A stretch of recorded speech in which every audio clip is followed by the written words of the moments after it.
L'Exode, chapitre 14. L'Éternel parla à Moïse et dit : Parle aux enfants d'Israël, qu'ils se détournent, et qu'ils campent devant Pi-Hahiroth, entre Migdol et la mer, vis-à-vis de Baal-Tséphon. C'est en face de ce lieu que vous camperez, près de la mer. Pharaon dira des enfants d'Israël : Ils sont égarés dans le pays. Le désert les enferme. J'endurcirai le cœur de Pharaon, et il les poursuivra. Mais Pharaon et toute son armée serviront à faire éclater ma gloire, et les Égyptiens sauront que je suis l'Éternel. Et les enfants d'Israël firent ainsi. On annonça au roi d'Égypte que le peuple avait pris la fuite. Alors le cœur de Pharaon et celui de ses serviteurs furent changés à l'égard du peuple. Ils dirent : Qu'avons-nous fait en laissant aller Israël, dont nous n'aurons plus les services ? Et Pharaon attela son char, et il prit son peuple avec lui. Il prit 600 chars d'élite, et tous les chars de l'Égypte. Il y avait sur tous des combattants. L'Éternel endurcit le cœur de Pharaon, roi d'Égypte, et Pharaon poursuivit les enfants d'Israël. Les enfants d'Israël étaient sortis la main levée.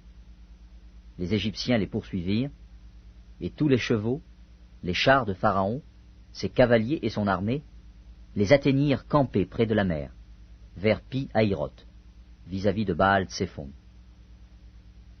Pharaon approchait. Les enfants d'Israël levèrent les yeux, et voici, les Égyptiens étaient en marche derrière eux. Et les enfants d'Israël eurent une grande frayeur, et crièrent à l'Éternel.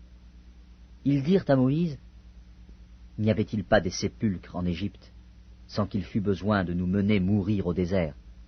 Que nous as-tu fait en nous faisant sortir d'Égypte ? N'est-ce pas là ce que nous te disions en Égypte ? Laisse-nous servir les Égyptiens, car nous aimons mieux servir les Égyptiens que de mourir au désert. Moïse répondit au peuple : Ne craignez rien, restez en place, et regardez la délivrance que l'Éternel va vous accorder en ce jour. Car les Égyptiens que vous voyez aujourd'hui, vous ne les verrez plus jamais. L'Éternel combattra pour vous, et vous, gardez le silence. L'Éternel dit à Moïse : Pourquoi ces cris ? Parle aux enfants d'Israël, et qu'ils marchent. Toi, lève ta verge, étends ta main sur la mer, et fends-la. Et les enfants d'Israël entreront au milieu de la mer, à sec. Et moi, je vais endurcir le cœur des Égyptiens, pour qu'ils y entrent après eux. Et Pharaon et toute son armée, ses chars et ses cavaliers, feront éclater ma gloire.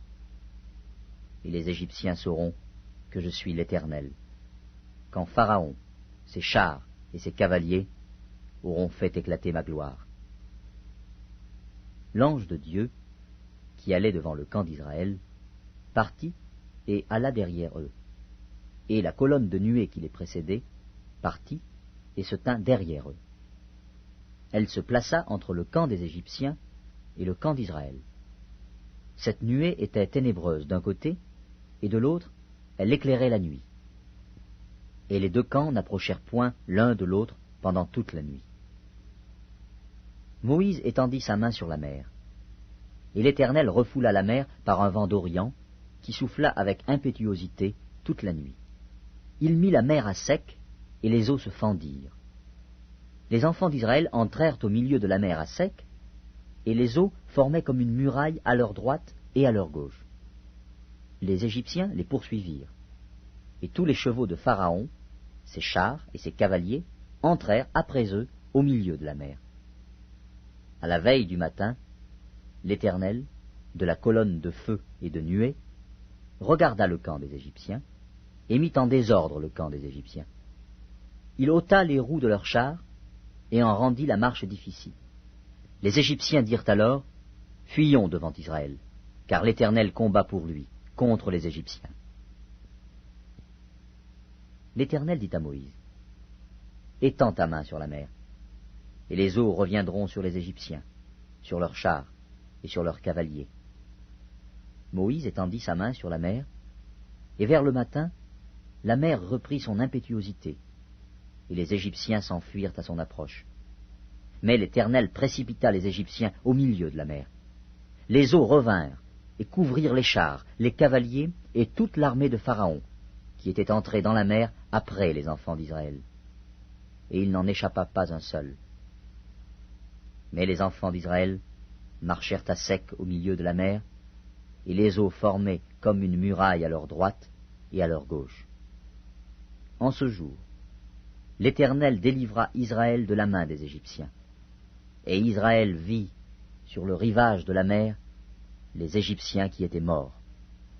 Israël vit la main puissante que l'Éternel avait dirigée contre les Égyptiens, et le peuple craignit l'Éternel, et il crut en l'Éternel et en Moïse, son serviteur.